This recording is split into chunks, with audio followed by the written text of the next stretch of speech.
Hello friends, welcome to our channel easy shorts of learning. आज का मेरा video issue of shares के ऊपर बेस्ड है। फ्रेंड्स, यदि अभी तक आपने मेरा चैनल सब्सक्राइब नहीं करा, प्लीज सब्सक्राइब माय चैनल। और इस टॉपिक से रिलेटेड यदि आपको कोई भी प्रॉब्लम हो, please right me in the comment box. Start करते हैं। सबसे पहले देखते हैं ये शेयर होता क्या है। शेयर होता है part of capital of the company. Company की कैपिटल का एक छोटा सा पोर्शन, छोटा सा हिस्सा, इसको अपन शेयर बोलते हैं। मान लीजिए एक आदमी ने एक कंपनी स्टार्ट करी या फर्म स्टार्ट करी 50 लाख रुपीज से। तो ये जो 50 लाख रुपीज की कैपिटल है, ये कंपनी की टोटल कैपिटल है। अब उसने एक दो साल बाद उसे लगा कि मेरा बिजनेस बहुत ही एक्सपांड हो रहा है, बहुत ही ग्रो कर रहा है और मुझे इसके अंदर और पैसों की जरूरत है। मुझे इस कंपनी के शेयर इशू करने चाहिए और पब्लिक को इनवाइट करना चाहिए। तो यहाँ पे इसने अपनी कैपिटल के छोटे छोटे टुकड़े कर लिए 10-10 रुपए के। इसको बोलते हैं, यहाँ पे इसने अपनी कैपिटल को कन्वर्ट कर लिया नंबर ऑफ शेयर्स में। और हर शेयर 10 रुपीज का है और उसने 5 लाख शेयर्स में अपनी कंपनी की कैपिटल को कन्वर्ट कर लिया। इसमें से इसने 2 लाख के शेयर्स पब्लिक को इशू करे, जिससे कि पब्लिक को इनवाइट करा कि आप हमारी कंपनी के शेयर परचेज करें और इस कंपनी के ऑनर बने। अब यदि ये पर्सन या ये कंपनी 10 रुपए के शेयर को 10 रुपए पे ही इशू करती है, तो इसको बोलते हैं इशूड एट पार। मगर कंपनी 10 रुपए के शेयर को 10 रुपए की वैल्यू से ज्यादा पे इशू करती है, प्रीमियम पे इशू करती है, तो उसको बोलते हैं इशूड एट प्रीमियम। जैसे यहाँ पे 15 रुपए पर अपन इशू कर रहे हैं, मगर यहाँ पे ही कंपनी 10 रुपए के शेयर को उस वैल्यू से कम पे इशू करती है, डिस्काउंट पे इशू करती है। जैसे कि यहाँ पे अपन ने 9 रुपीज पे इशू करा है। मगर according to section 53(1) shares issued at discount is prohibited. 53(1) के अकॉर्डिंग 2013 कंपनीज एक्ट के अकॉर्डिंग कंपनी, कोई भी कंपनी डिस्काउंट पे शेयर इशू नहीं कर सकती। केवल 2 ही केस में इशू कर सकती है। पहला केस है स्वेट इक्विटी शेयर, यानी यदि कंपनी को इक्विटी शेयर इशू करने हो अपने एम्प्लॉयज को या डायरेक्टर्स को, तब वो डिस्काउंट पे इशू कर सकती है। या फिर कंपनी यदि कोई भी शेयर कैंसिल करती है और फोरफीचर के बाद री इशू करना चाहती है, तो वो भी डिस्काउंट पे इशू कर सकती है। अब जब अपन ने बात करी शेयर की, तो शेयर 2 तरह के होते हैं। एक होता है इक्विटी शेयर, जो कंपनी के ऑनर्स होते हैं, मालिक होते हैं और जिनके पास वोटिंग राइट होता है और कंपनी के वो डिसीजंस में वोट कर सकते हैं। दूसरे होता है प्रेफरेंस शेयर, जिनके पास वोटिंग राइट नहीं होता, प्रेफरेंशियल राइट होता है। प्रेफरेंशियल राइट का मतलब जब कंपनी का प्रॉफिट होता है और टैक्स देने के बाद प्रॉफिट आफ्टर टैक्स बचता है, तो कंपनी अपने शेयर होल्डर्स को कुछ प्रॉफिट का पार्ट देती है, जिसको अपन बोलते हैं डिविडेंड। तो डिविडेंड के केस में इक्विटी शेयर से पहले अपन को प्रेफरेंस शेयर्स को डिविडेंड देना होता है, क्योंकि उनके पास प्रेफरेंशियल राइट होता है in the payment of dividend.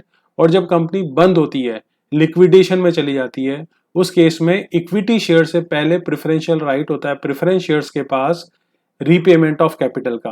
पहला पैसा प्रेफरेंस शेयर होल्डर्स को मिलेगा और यदि पैसा बच जाता है तो इक्विटी शेयर होल्डर्स को भी रीपेमेंट ऑफ कैपिटल हो जाती है।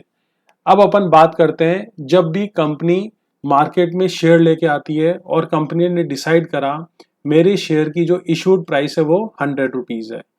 अब कंपनी के पास 2 ऑप्शन होते हैं, या तो इस 100 रुपीज को वो एक साथ पब्लिक से ले सकती है, शेयर होल्डर से ले सकती है, या फिर वो इसको टुकड़ों में ले सकती है, इंस्टॉलमेंट में ले सकती है। यदि कंपनी डिसाइड करती है कि उसको शेयर इंस्टॉलमेंट में लेना है, यानी इशूड प्राइस को इंस्टॉलमेंट में लेना है, तो जैसे यहाँ पे कंपनी ने डिसाइड करा, एप्लीकेशन फिल करते टाइम पब्लिक से वो शेयर होल्डर से पैसा लेगी, जिसको बोलते हैं शेयर एप्लीकेशन मनी। 40 रुपीज लेगी आउट ऑफ 100। जब कंपनी शेयर्स अलॉट कर देती है शेयर होल्डर्स को, तो उसको बोलते हैं शेयर अलॉटमेंट। और शेयर अलॉटमेंट के टाइम पे 50 रुपीज लेगी पब्लिक से, शेयर होल्डर से। और थोड़े टाइम के बाद फर्स्ट एंड फाइनल कॉल, बचा हुआ पैसा 10 रुपए लेगी। तो जब कंपनी इंस्टॉलमेंट में पैसा लेती है पब्लिक से, तो उसको बोलते हैं application money, allotment money, first and final call money. अब जब अपन बात करते हैं इश्यू ऑफ शेयर्स के अंदर अपन जनरल एंट्रीज कैसे करते हैं, तो सबसे पहले अपन को देखना होता है कि रूल्स क्या होते हैं जनरल एंट्रीज के। तो पहला रूल होता है इंक्रीज इन असेट।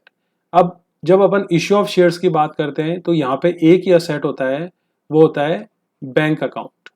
अब कंपनी कोई भी शेयर इशू करती है, तो पैसों के लिए इशू करती है। तो जब भी उसे शेयर एप्लीकेशन मनी मिलता है, अलॉटमेंट मनी मिलता है या कॉल मनी मिलता है, उस केस में कंपनी का बैंक बैलेंस इंक्रीज होता है और इंक्रीज इन असेट के केस में बैंक अकाउंट को अपन डेबिट करते हैं। मगर एप्लीकेशंस यदि ज़्यादा आ जाती है तो कंपनी को वापस से पैसा रिटर्न करना पड़ता है। उस केस में अपन बैंक अकाउंट को क्रेडिट करते हैं, क्योंकि बैंक बैलेंस रिड्यूस हो जाता है, इसलिए अपन ने डिक्रीज इन असेट हो रहा है। नेक्स्ट आता है increase in capital and liabilities. जब कोई भी कंपनी शेयर इशू करती है तो उसकी कैपिटल इंक्रीज होती है। उस केस पे अपन शेयर कैपिटल अकाउंट को क्रेडिट करेंगे, और यदि कैपिटल डिक्रीज हो रही है तो अपन शेयर कैपिटल अकाउंट को डेबिट करते हैं। अब अपन एक एक एंट्री से समझेंगे। सबसे पहला है जब कंपनी पब्लिक के पास जाती है कि हमारी कंपनी ये चीज बनाती है और हमारी कंपनी में यदि आपको पैसा लगाना है तो आप एप्लीकेशन मनी हम रिसीव करेंगे, आप एप्लीकेशन फिल करो और अप्लाई कर सकते हो शेयर्स के लिए। तो सबसे पहला होता है शेयर एप्लीकेशन मनी रिसीव। जब कोई भी पब्लिक या share holder first time form fill करके शेयर्स के लिए अप्लाई करती है तो उसको एप्लीकेशन मनी देना पड़ता है, जिससे कंपनी का बैंक बैलेंस इंक्रीज हो जाता है। तो इंक्रीज इन असेट के केस में अपन बैंक अकाउंट को डेबिट करेंगे। और किसका पैसा है ये? शेयर एप्लीकेशन का। तो bank account debit to share application अपनी एंट्री हो जाती है। जब अपन शेयर एप्लीकेशन मनी को ट्रांसफर करते हैं शेयर कैपिटल अकाउंट में, क्योंकि इससे कंपनी की कैपिटल इंक्रीज हो रही है, तो शेयर कैपिटल अकाउंट कंपनी की कैपिटल होती है और इंक्रीज इन कैपिटल को अपन क्रेडिट करते हैं। तो फर्स्ट वाली एंट्री में जब एप्लीकेशन मनी रिसीव कर रहे हैं तो शेयर एप्लीकेशन अकाउंट को अपन ने क्रेडिट करा, और जब अपन एप्लीकेशन मनी ट्रांसफर करेंगे तो अपन इसको डेबिट कर देंगे और क्रेडिट कर देंगे शेयर कैपिटल अकाउंट को। नेक्स्ट एंट्री आती है जो बची हुई इंस्टॉलमेंट्स है उसको अपन ड्यू करते हैं और रिसीव करते हैं। जब भी अपन ड्यू करेंगे तो अपन उस इंस्टॉलमेंट को डेबिट करेंगे और शेयर कैपिटल अकाउंट को क्रेडिट करेंगे। पहला इंस्टॉलमेंट है अलॉटमेंट मनी का। तो जब अलॉटमेंट मनी ड्यू होगा तो अपनी एंट्री हो जाएगी allotment share allotment account debit to share capital account. जब फर्स्ट कॉल ड्यू होगा तो अपनी एंट्री होगी share first call account debit to share capital account. Share final call due होगा तो अपनी एंट्री होगी share final call account debit to share capital account. जब भी अपन अमाउंट रिसीव करते हैं इन इंस्टॉलमेंट्स का तो अपना बैंक बैलेंस बढ़ता है कंपनी का और बैंक अकाउंट डेबिट होता है, क्योंकि इंक्रीज इन असेट को अपन डेबिट करते हैं। तो जब अपन अलॉटमेंट मनी रिसीव करते हैं तो अपनी एंट्री होती है bank account debit to share allotment account. जब कॉल मनी रिसीव करते हैं तो अपनी एंट्री होती है bank account debit to share first call account. जब फाइनल कॉल रिसीव करते हैं तो एंट्री होती है bank account debit to share final call account.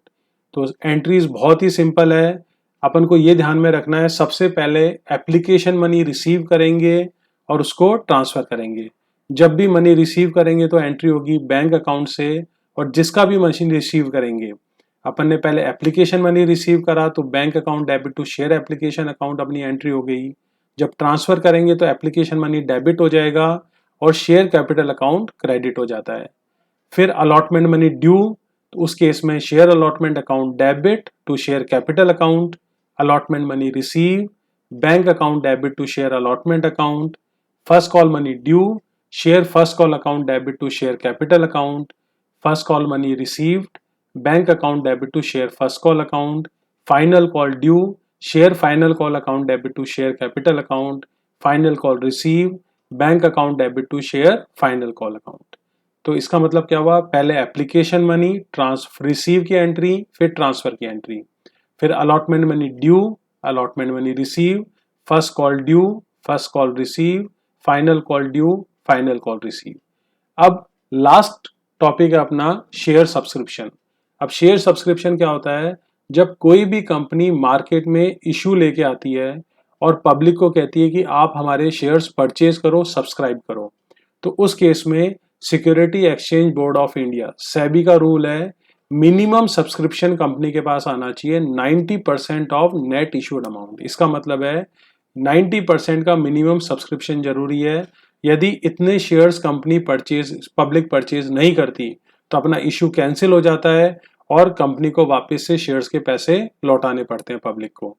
तो यहाँ पे 3 कंडीशन होती है। पहली कंडीशन होती है फुल सब्सक्रिप्शन की, उस केस में मान लीजिए कंपनी ने ऑफर करे पब्लिक को 1 लाख शेयर्स और पब्लिक ने पूरे के पूरे परचेज कर लिए, सब्सक्राइब कर लिए 1 लाख शेयर्स। उस केस में सारी जनरल एंट्रीज, चाहे वो एप्लीकेशन मनी की हो, अलॉटमेंट मनी की हो या कॉल मनी की हो, 1 लाख शेयर से होगी।